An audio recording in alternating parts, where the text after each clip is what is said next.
አክብሮታዊ ሰላምታችን በያላችሁበት ድረስ የተወደዳችሁና የተከበራችሁ የመሃል ሚዲያ አድማጭ ተመልካቾቻችን እንደምን ውላችኋል? እነሆ ዘወትር በዚህ ሰዓት ወደ እናንተ የሚደርሰው ቀን መሃል ዜናችን ተጀምሯል። በቅድሚያም ዋና ዋናዎቹን በማስቀደም እንጀምራለን። በደቡብ ወሎ ዞን መሃል ሳይንት በጥፋት ቡድኑ ላይ ከፍተኛ ኪሳራ መድረሱ ተገለጸ።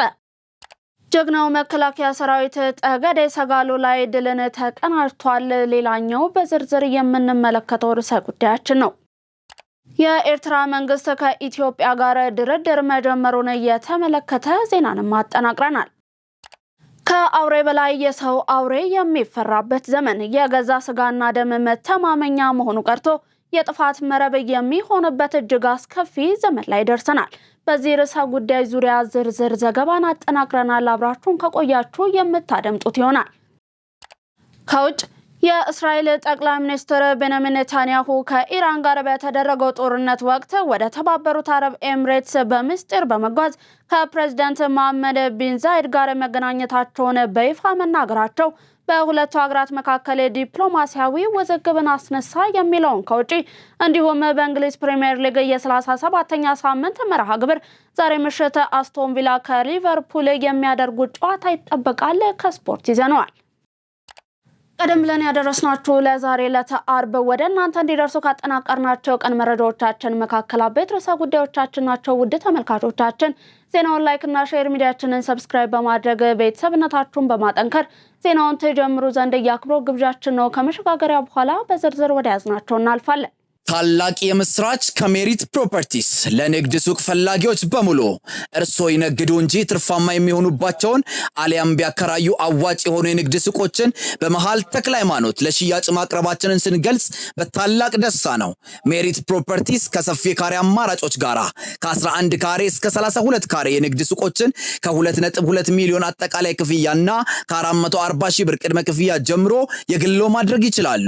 እንዲሁም የመኖሪያ አፓርትመንቶችን ለምትፈልጉ ውድ ደንበኞቻችን ሜሪት ፕሮፐርቲስ አራዳ ፓርክ ፊት ለፊት ከባለ 1 እስከ ባለ 3 መኝታ አፓርትመንቶችን ከ30% ታላቅ ቅናሽ ጋራ ይዘንሎት ቀርበናል።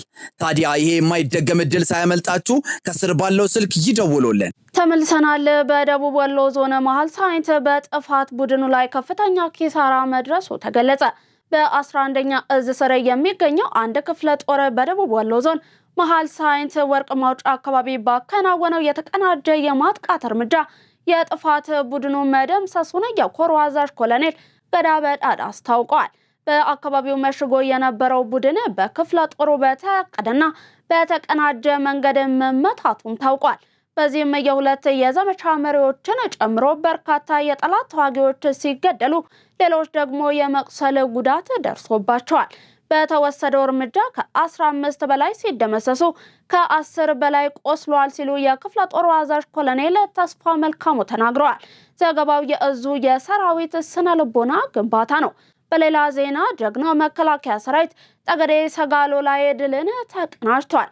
ጠገዴ ወረዳ ሰጋሎ ላይ ሰፍሮ ህዝብን ሲዘርፍና ሲያጎሳቁል ሲያሰቃይ የነበረው ቡድን በጀግናው መከላከያ ሰራዊት መመታቱ ነው የተገለጸው። በዛሬው ዕለት ሰጋሎ ላይ በተወሰደው ህግ ማስከበር እርምጃም 6 የተደመሰሰ ሲሆን ከ10 በላይ ከባድ ቁስለኛ ሆኗል። እንዲሁም ወታደራዊ መገናኛ ሬዲዮን ጨምሮ የጦር መሳሪያዎችና ተተኳሽም መማረኩ ነው የተገለጸው። የኤርትራ መንግስት ከኢትዮጵያ ጋር ድርድር ጀመረ። የሻዕቢያ መንግስት ከኢትዮጵያ መንግስት ጋር ድርድር ማድረግ መጀመሩ ተሰምቷል። ይህንንም አስመልክቶ ወደ አዲስ የትብብር ምዕራፍ ያሸጋግራል የተባለ ታሪካዊ ስምምነት እንደሚፈራረሙ ይጠበቃል የሚሉ መረጃዎች በስፋት እየተዘዋወሩ ነው። በቀጠናው የፖለቲካ እንዲሁም የኢኮኖሚ ትስስር ላይ ትልቅ የሰላም እንዲሁም አብሮ የማደግ ተጽዕኖ በሚፈጥረው በዚህ መልካም ዜና ከህወሓት እንዲሁም እሱን ከሚደግፉ ልሳናት በቀር ሁሉም በሚባል ደረጃ ደስተኛ መሆናቸውም ተገልጿል። ከአውሬ በላይ የሰው አውሬ የሚፈራበት የገዛ ስጋና ደም መተማመኛ መሆኑ ቀርቶ የጥፋት መረብ የሚሆንበት እጅግ አስከፊ ዘመን። ይህንን ካልናችሁ ዘንዳ ከአሃዱ ሚዲያ ያገኘነው የተጠናቀረው ዘገባ እንደሚከተለው ተመልክተን እንመለስ። 600 ሺህ ብር ሙሉ ተቀብሎ የ7 ዓመት የገዛ እህቱን ልጅ በጭካኔ አግቶ ከገደለ በኋላ አስክሬኑን ቱቦ ውስጥ ጥሎ ከአስለቃሾች ጋር አብሮ ሲያለቅስና ሲፈልግ የነበረው ጨካኝ አጎት ታሪክ መላው የኢትዮጵያውያን ሕዝብን እያስደነገጠና ልብ እየሰበረ ይገኛል። በሰው ሀገር ተሰዶ ተንከራቶ ሌት ተቀን ደክሞና ወንዝ አፍሶ ልጆችን ከማሳደግና የቤተሰብን ኑሮ ከመቀየር በላይ ምን ቅዱስ ዓላማ አለ?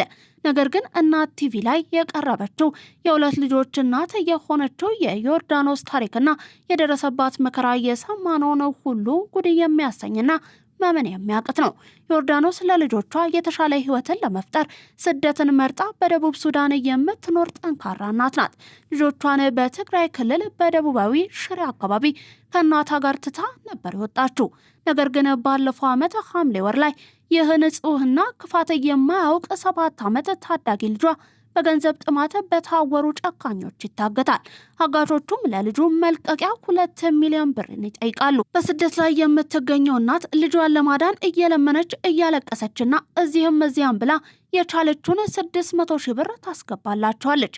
ነገር ግን የሰው አውሬዎቹ የ600 ሺህ ብሩን ክፍያ ተቀብለው ቀሩን 400 ሺህ ብር እስክትልክ ድረስ በየቀኑ በስልክ እያሰቃዩዋትና እያስፈራሯት በነበረበት ወቅት ህፃኑን አስቀድመው ገለውት ኖሯል። አስክሬኑንም በቱቦ ውስጥ ጥለውት ነበር ያገኙት። ይህ ብቻ አይደለም። ልብን ይበልጥ የሚያደማውና የሁላችንንም ህሊና የሚፈትነው ትልቁ ክህደት የተገለጠው ወንጀለኞቹ ሲያዙ ነው። ይህንን አሰቃቂ ድርጊት እየመራውና ህፃኑን እየገደለው የገዛ ስጋዋ አብሯት ያደገው ከአንድ ማዕድ የበላው ራሷ በራሷ እምነት የቤቷንና የኑሯን ኃላፊነት የሰጣቸው የገዛ ወንድሟ ክብሮም ሆኖ መገኘቱ ነው። ይባስ ብሎ ልጁ ጠፍቶ ሲፈልግ የነበረው ይህ ወንድም ምንም እንዳልተፈጠረ ሁሉ ልጁን አብሮ በመፈለግ ቤት ውስጥ እንጀራና ቡና እየበላና እየጠጣ አስመሳይ ሆኖ ቤተሰብን ሲያዘናጋ ነበር። በእናትነት እምነትና በትልቅ ቁስል ውስጥ ያለፈችው ዮርዳኖስ በፍርድ ሂደቱ ላይ ግን ፍትህ መገኘቱን ትናገራለች። በደባቡና ፖሊስና የህግ አካላት ባደረጉት ጥብቅ ክትትልም በተለይም የባንክ አካውንት እንቅስቃሴዎችን በመከታተል ወንጀለኞችን በቁጥጥር ስር አውሏል። ሰሞኑንም ፍርድ ቤት በዋናው ገዳይ ወንድም ላይ የሞት ፍርድን ሲበይን በሌሎች ተባባሪዎች ላይ ደግሞ የ25 ዓመት ጽኑ እስራትን ፈርዶባቸዋል። እንዲሁም የተቀበሉትን 600 ሺህ ብር እንዲመልሱ ወስኗል። እናትነቷ በሐምሌ ወር የተወለደውን ልጇን በዚያው በሐምሌ ወር ብታጠውም የገዳዩ በሞት መቀጣት ለልቧ ትልቅ መጽናናት እፎይታ እንደሰጣት ትገልጻለች። አሁን ላይ ጠንክራ ለቀረችው ልጇ ለመኖር እየሰራች ቢሆንም ይህ በሀገራችን እየተለመደ የመጣው የህፃናት እገታና ለገንዘብ ብሎ የሚፈጸም ጭካኔ መንግስትና ማህበረሰቡ በጋራ ሊያስቆሙት የሚገባ አስከፊ ወንጀል መሆኑን ጥሪዋን ታስተላልፋለች። የጎንደር ከተማ ወጣቶች 7ኛውን ጠቅላላ ምርጫን አስመልክቶ ለብልጽግና ፓርቲ ያላቸውን ድጋፍ በህዝባዊ ሰልፍ እየገለጹ ነው።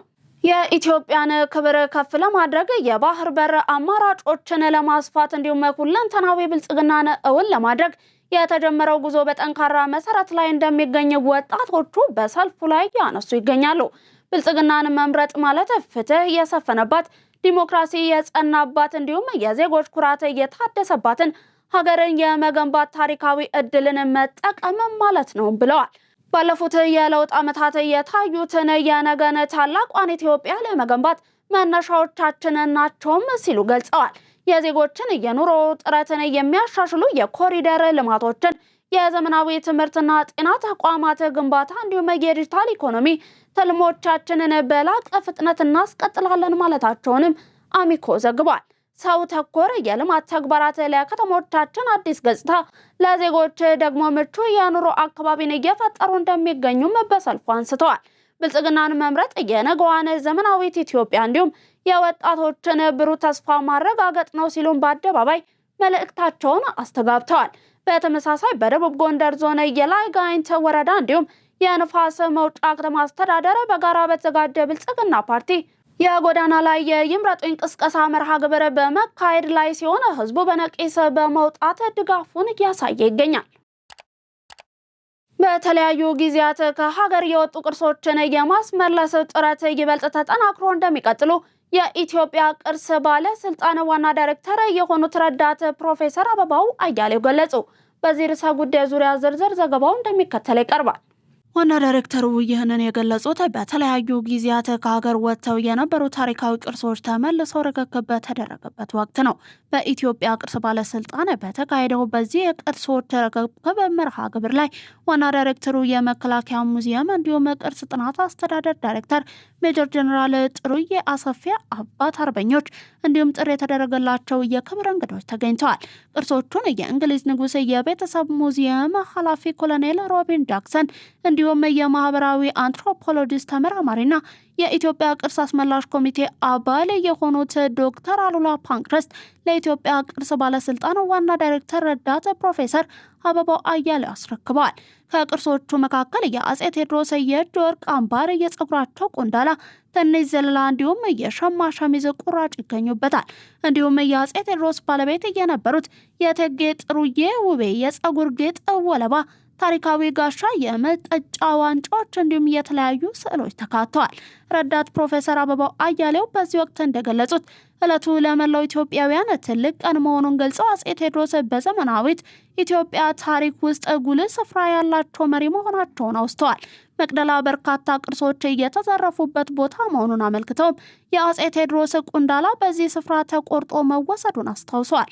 እነዚህን ቅርሶች ለማስመለስ በተደረጉ ተከታታይ ውጤቶችም በተደረሰው ውይይት ስምምነት መሰረት ቅርሶቹ ሊመለሱ መቻላቸውንና በዛሬው ዕለት የተረከቧቸውን ቅርሶች በቀጣይ ለእይታ እንደሚያቀርቡም ጠቁመዋል። የማህበራዊ አንትሮፖሎጂስትና የቅርስ አስመላሽ ኮሚቴ ዶክተር አሉላ ፓንክረስት በበኩላቸው ዕለቱ ለኢትዮጵያውያን ልዩ ቀን መሆኑን ገልጸው የተመለሱ ቅርሶች ይዘትና ታሪካዊ እውነታ በጥልቅ ምርምር የተረጋገጠ መሆኑን ተናግረዋል። ቅርሶቹ ታሪክን ሕያው የሚያደርጉ መሆናቸውን ጠቅሰው አሁንም በቀጣይ ሌሎች ቅርሶች ለማስመለስ በትኩረት መስራት እንደሚገባ ተናግረዋል። የእንግሊዝ ንጉሥ የቤተሰብ ሙዚየም ኃላፊ ዶክተር ሮቢን ጃክሰን በበኩላቸው እነዚህ ቅርሶች ለኢትዮጵያውያን ያላቸውን ፋይዳ እጅግ ከፍተኛ መሆኑን ገልጸዋል። የቅርሶቹ መመለስ በሁለቱ ሀገራት መካከል ያለውን መልካም ወዳጅነት በተግባር የሚያሳይ መሆኑንም ጠቁመዋል። ከወጪ ንግድ 8.7 ቢሊዮን የአሜሪካ ዶላር ገቢ ተገኘ። በ2018 በጀት ዓመት የ10 ወራት የወጪ ንግድ አፈጻጸም ከታቀደው በላይ ውጤት መመዝገቡ ነው የተገለጸው።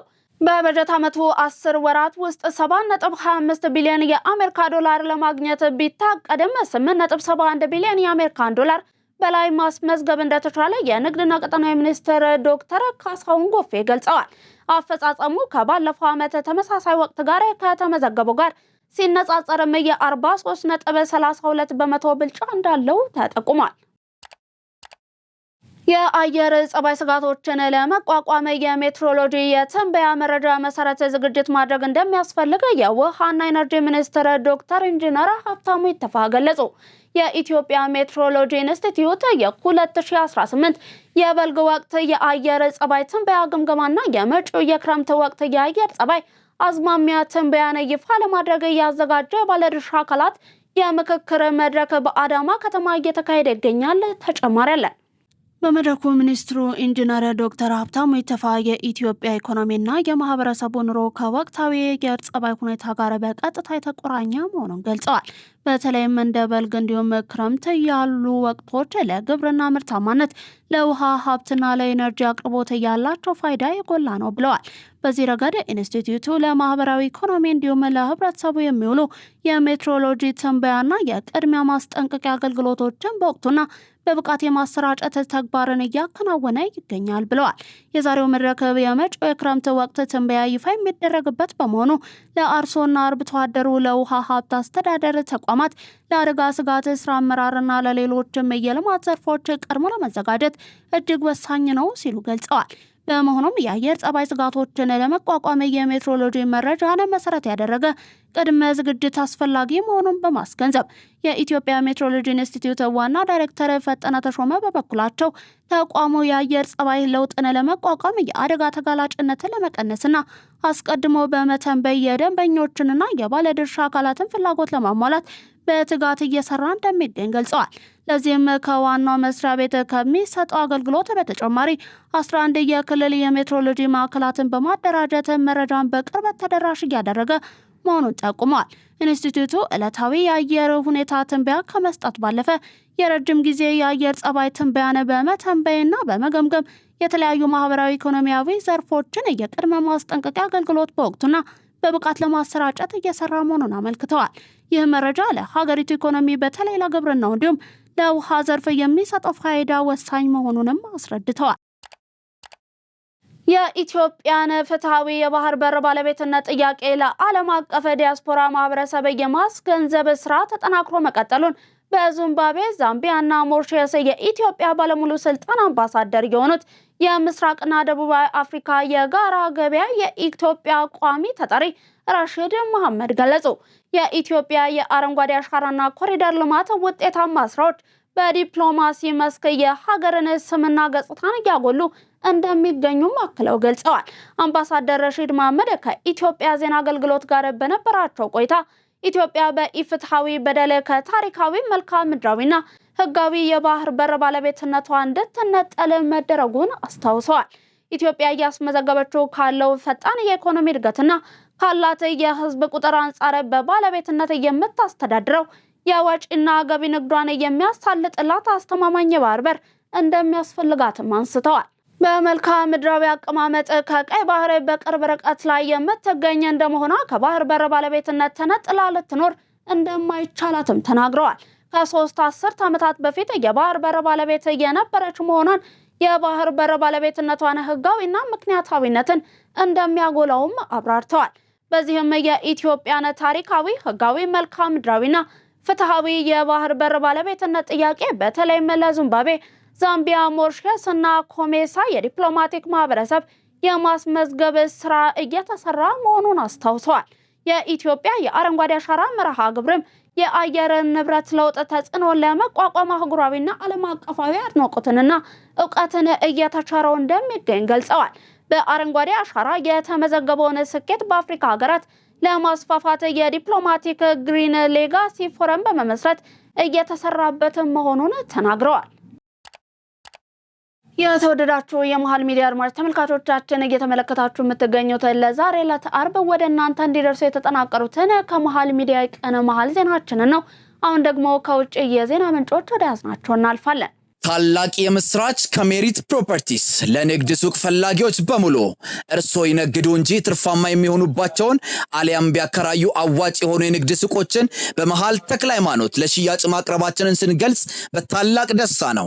ሜሪት ፕሮፐርቲስ ከሰፊ ካሬ አማራጮች ጋራ ከ11 ካሬ እስከ 32 ካሬ የንግድ ሱቆችን ከ2.2 ሚሊዮን አጠቃላይ ክፍያና ከ440 ሺህ ብር ቅድመ ክፍያ ጀምሮ የግሎ ማድረግ ይችላሉ። እንዲሁም የመኖሪያ አፓርትመንቶችን ለምትፈልጉ ውድ ደንበኞቻችን ሜሪት ፕሮፐርቲስ አራዳ ፓርክ ፊት ለፊት ከባለ 1 እስከ ባለ 3 መኝታ አፓርትመንቶችን ከ30% ታላቅ ቅናሽ ጋራ ይዘንሎት ቀርበናል። ታዲያ ይሄ የማይደገም እድል ሳያመልጣችሁ ከስር ባለው ስልክ ይደውሉልን። ትራምፕ እንዲሁም የዓለም አቀፍ ውጥረትን ለማርገብ በሶስት ቁልፍ ነጥቦች ላይ ስምምነት ላይ መድረሳቸው ተገለጸ። በሆርሙዝ ስትሬት ቀውስ ዙሪያ በተደረገው ውይይት ፕሬዝዳንት ዶናልድ ትራምፕ እንዲሁም ፕሬዝዳንት ሺ ጂንፒንግ በሶስት ዋና ዋና ጉዳዮች ላይ የጋራ አቋም መያዛቸው ተዘግቧል። የሁለቱ መሪዎች የጋራ ስምምነት ነጥቦች የሚከተሉት ናቸውም ተብሏል። የባህር ትራንስፖርት ነጻነት፣ የዓለምን የኢነርጂ ፍሰት ደህንነትን ለማረጋገጥ የሆርሙዝ የባህር መስመር ለዓለም አቀፍ የንግድ መርከቦች ክፍት እንዲሁም ነጻ ሆኖ ሊቀጥል ይገባል። የመጓጓዣ ክፍያን መቃወምን፣ ኢራን በዚህ ስትራቴጂካዊ የውሃ መስመር በሚያልፉ መርከቦች ላይ የመጓጓዣ ታሪፍ ወይንም ማንኛውንም አይነት ክፍያ ለመጫን የምታደርገውን ጥረት ሁለቱም ወገኖች በጽኑ ይቃወማሉ። የኒውክሌር መርሃ ግብር ቁጥጥርን በተመለከተ ዋሽንግተን እንዲሁም ቤጂንግ ኢራን የኒውክሌር መሳሪያ ባለቤት መሆን የለባትም የሚለውን ቀደምት አቋማቸውን በድጋሚ አረጋግጠዋል። በመጨረሻም በመካከለኛው ምስራቅ ያለው ቀውስ ወደ ከፋ ግጭት ሊያመራ ይችላል የሚል ስጋት በነገሰበት በዚህ ወቅት የዓለማችን ሁለቱ ግዙፍ ሀያላን ሀገራት የደረሱበት ይህ ስምምነት ብርቅዬ የጋራ መግባባት ተደርጎም ተወስዷል። የእስራኤሉ ጠቅላይ ሚኒስትር ቤንያሚን ኔታንያሁ ከኢራን ጋር በተደረገው ጦርነት ወቅት ወደ ተባበሩት አረብ ኤምሬትስ በምስጢር በመጓዝ ከፕሬዝዳንት መሐመድ ቢን ዛይድ ጋር መገናኘታቸውን በይፋ መናገራቸው በሁለቱ ሀገራት መካከል ዲፕሎማሲያዊ ውዝግብን አስነሳ። ኔታንያሁ ይህንን ጉብኝት ታሪካዊ ስኬት ሲሉ ቢገልጹትም እንኳን የተባበሩት አረብ ኤምሬትስ ግን መረጃውን ሙሉ በሙሉ መሰረት የሌለው ስትል አስተባብላለች። ዩኤኢ በተሰኘው መግለጫ ከእስራኤል ጋር ያላት ግንኙነት ግልጽ እንዲሁም በአብርሃም ስምምነት ላይ ብቻ የተመሰረተ መሆኑን አስታውቃ ከዚህ ውጭ የተደረገ ምንም አይነት የምስጢር ስምምነት ወይንም ጉብኝት እንደሌለ አረጋግጣለች። በሌላ በኩል የኢራን የውጭ ጉዳይ ሚኒስትር አባስ አራግቺ ዩኤኢን ከእስራኤል ጋር በመመሳጠር ወንጅለዋል። ይህ አይነቱ ትብብር ፈጽሞ ይቅር የማይባል መሆኑን የገለጹት ሚኒስትሩ በጉዳዩ ላይ እጃቸው ያለበት ወገኖች ሁሉ ተጠያቂ እንደሚሆኑም አስጠንቅቀዋል። በተያያዘ ዜና በአይሁድ ሀገር የአሜሪካ አምባሳደር የሆኑት ማይክ ሃቢ እስራኤል የአይረን ዶም የአየር መከላከያ ስርዓቶችን ለዩኤኢ መላኳን ይፋ አድርገዋል። ይህ ድጋፍ የተደረገው ዩኤኢ ከኢራን የሚሰነዘሩ የሚሳኤል እንዲሁም የድሮን ጥቃቶችን እንድትመክት ለመርዳት መሆኑ ተገልጿል። የውዝግብ የተከሰተው አሜሪካ እንዲሁም እስራኤል ከኢራን ጋር ካደረጉት ጦርነት በኋላ በቀጠናው ያለው ውጥረት በከፍተኛ ሁኔታ በናረበት እንዲሁም በሆርሙዝ የባህር ሰርጥ አካባቢ ያለው ስጋት ባረገበበት ወቅት ነው። በመጨረሻም ዜና ስፖርት። በእንግሊዝ ፕሪሚየር ሊግ የ37ኛ ሳምንት መርሃ ግብር ዛሬ ምሽት አስቶን ቪላ ከሊቨርፑል የሚያደርጉት ጨዋታ ይጠበቃል። በእኩል 59 ነጥብ በግብ ክፍያ ተበላልጠው በሊጉ አራተኛ እንዲሁም አምስተኛ ደረጃ ላይ የሚገኙት ሁለቱ ክለቦች ምሽት 4 ሰዓት ላይ በቪላ ፓርክ ይገናኛሉ። የቀጣይ ዓመት የሻምፒየንስ ሊግ ተሳትፏቸውን ለማረጋገጥ የምሽቱን ጨዋታ ማሸነፍ ለሁለቱም ክለቦች በቂ ነው። ሁለቱ ክለቦች በሊጉ እርስ በርስ ካደረጓቸው ያለፉት 5 ጨዋታዎች ሊቨርፑል 3ቱን ሲያሸንፍ በሁለቱ ጨዋታዎች ደግሞ አቻ ተለያይተዋል። ለዛሬ ለታርብ ከመሃል ሚዲያ ወደ እናንተ እንዲደርሱ ያጠናቀርናቸውን የቀን መረጃዎቻችንን አበቃን። ምርጫችሁ አድርጋችሁ ስትመለከቱን ስለነበር እጅግ እናመሰግናለን። ዜናውን ላይክ እና ሼር፣ ሚዲያችንን ሰብስክራይብ በማድረግ ቤተሰብነታችሁን ድጋፋችሁን ታጠናክሩ ዘንድ የአክብሮት ግብዣችን ነው። ውድ ተመልካቾቻችን ዜናዎቻችንን እንዲሁም ሌሎች የመሃል ሚዲያ ይዘቶችን በፌስቡክ እንዲሁም ቴሌግራም፣ ቲክቶክ ገጾቻችን በተጨማሪ ይዘት መመልከት የምትችሉ መሆኑን እንገልጻለን። በእኔ ቦታ በቃው። ሰላማችሁ ይብዛልን።